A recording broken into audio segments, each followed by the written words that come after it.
Gatherers. Bangi yenye thamani ya kima cha shilingi milioni 3 imeteketezwa katika eneo la Naivasha kwenye msako dhidi ya biashara haramu ya dawa za kulevya.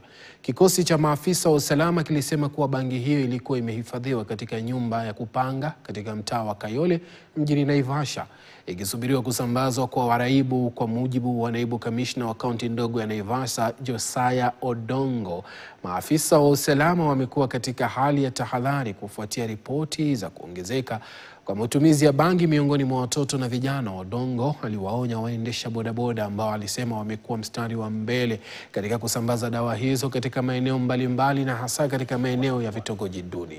Ya kuchoma hizo bangi zote, kwa sababu ni kiasi kubwa sana cha bangi ambayo ingeenda kwa mikono ya raia kama tunge fanya haraka, kama tungekimbia pale kwa haraka. Kiangalia hiyo ni kiasi kubwa cha bangi ambayo ingeathiri wananchi. Kulingana na habari ambayo tumekuwa nayo ni kwamba bangi mingi na hasa shehena kama hizi za bangi tunajua hazijatoka hapa. Mara nyingi zinatoka nchi jirani ya Tanzania. Watu wetu wa bodaboda pia wanatumika kusambaza hii. Nataka kupea na onyo. Tutakuwa wakali sana kwa bodaboda wetu ambao wanatumika kusambaza bangi.